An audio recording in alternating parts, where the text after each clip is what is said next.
Good morning. Online class में आप सभी का स्वागत है।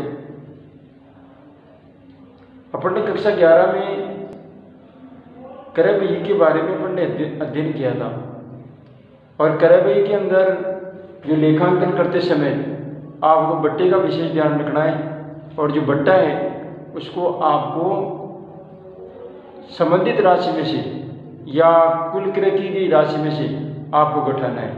हाँ, एक बात ध्यान रखना है कि अगर किसी प्रकार का अगर कोई खर्चा किया है तो खर्चा आपको लास्ट में जोड़ना है बट्टा घटाने के बाद। अगर किसी प्रकार का आपको अगर बट्टा दे रखा है तो वो बट्टा आपको कुल क्रय में से घटाना है और बट्टा घटाने के बाद यदि वस्तु के क्रय पर अगर कोई खर्चा है तो वो खर्चा आपको क्या करना है, जोड़ना है। और एक सवाल अपन लेते हैं जिसमें क्रय बही के साथ साथ अपन देखेंगे कि अगर जीएसटी हो, इनपुट जीएसटी, क्योंकि माल को खरीदने के दौरान जीएसटी लग सकता है, तो उस जीएसटी का लेखा अपने को करना है।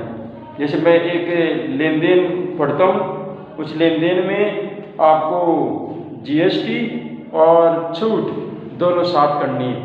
ध्यान दें, छूट और जीएसटी दोनों साथ है, आपका डिस्काउंट भी है और जीएसटी भी अगर साथ है, डिस्काउंट भी है प्रतिशत में और आपका यदि जीएसटी भी है साथ ही में, तो उसका लेखा आपको किस प्रकार से करना है वो देखिए आप।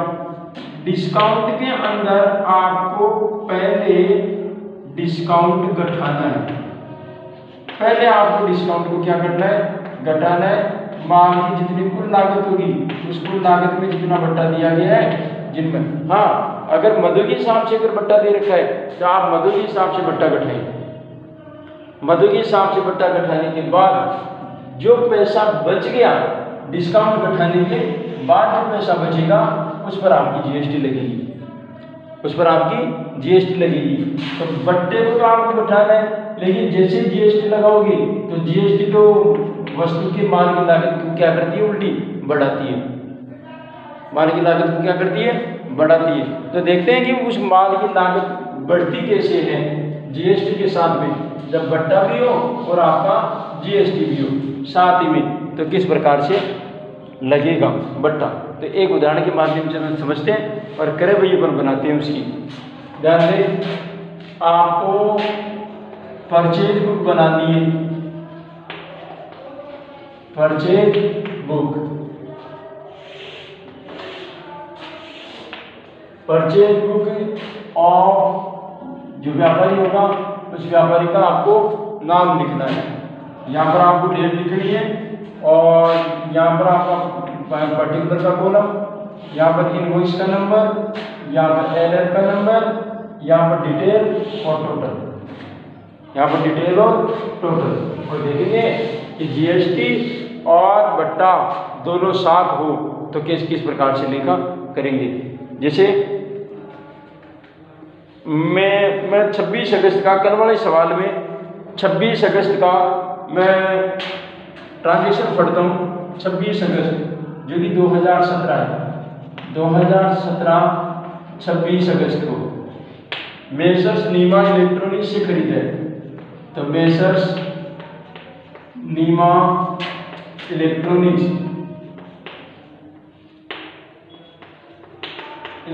से खरीदा है। तो वो इलेक्ट्रॉनिक्स से जो खरीदा उसमें आपको बीजक संख्या होना है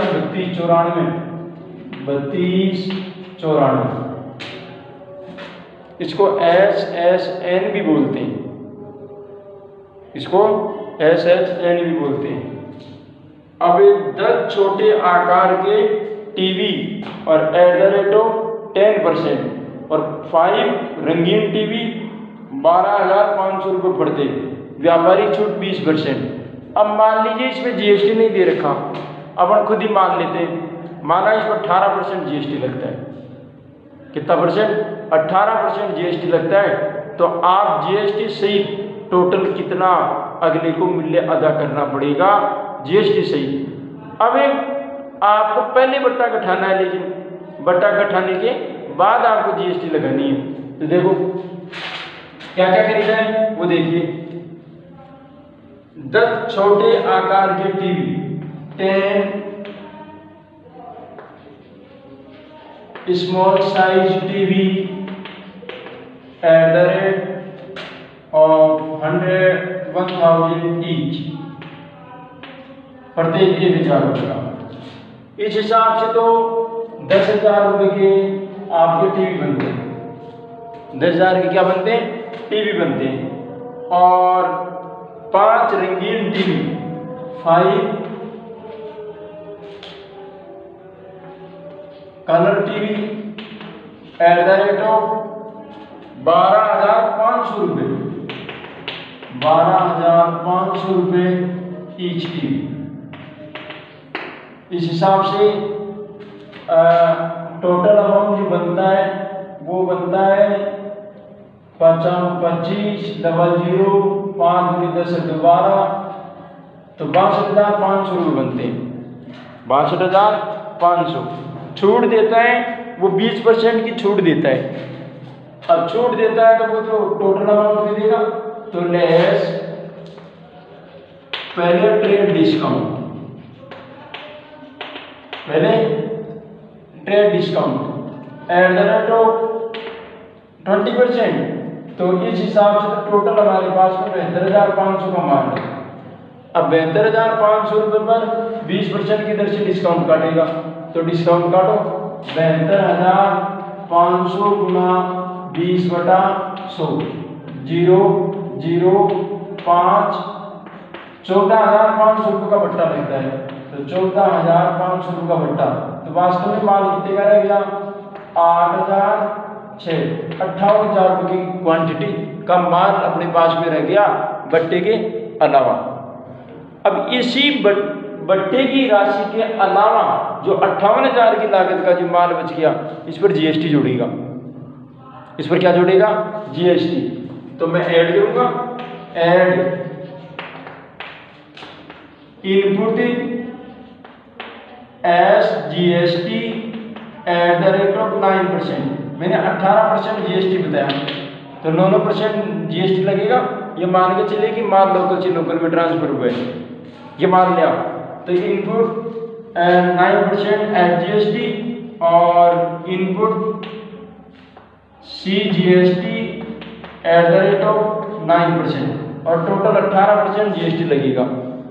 अब आपको 18% जीएसटी 58,000 पर 18% निकाल लो डायरेक्ट 18% निकाल लो, 2 0 से 2 0, तो 58 को 18 से गुणा कर ले, 8 × 64 40 46 और 58 4 4 10,440 रुपये का टोटल जीएसटी बनता है। लेकिन ये 10,440 जो जीएसटी बना, ये 10,440 तो टोटल 18% जीएसटी है, लेकिन यहाँ पर तो जो एचजीएसटी और सीजीएसटी का पैसा तो आएगा, तो आप इसको बराबर 2 भागों में बांट लें, तो आधा आधा 9% ऑटोमेटिक क्या हो जाएगा? कैलकुलेट हो जाएगा। भाई आधा आधा कटता है, भाई टोटल जितना जीएसटी होगा उसमें 9% तो स्टेट जीएसटी और 9% आपका सेंट्रल जीएसटी बनेगा। तो हल करो इसको, 5 2 2 0 5,520 रुपये, तो 5,220 रुपये जीएसटी, 5,220 रुपये सी जीएसटी, तो टोटल अमाउंट कितना आएगा परचेज का?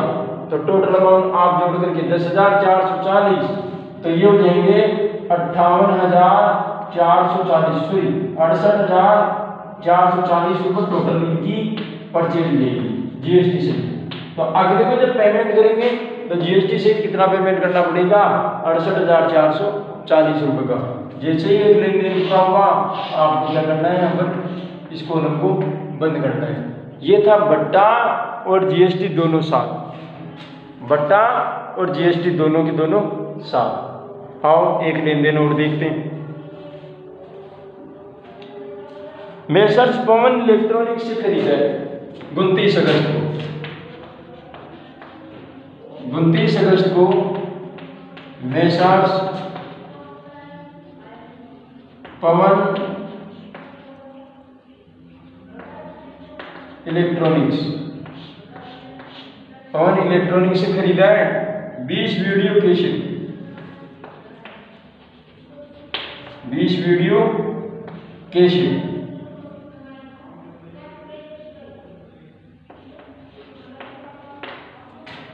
और @150 ईच कैसेट। इसका अमाउंट कितना बनता है? 15 गुना 30 और 2 जीरो 3000 रुपये बनता है। और 20 टेप रिकॉर्डर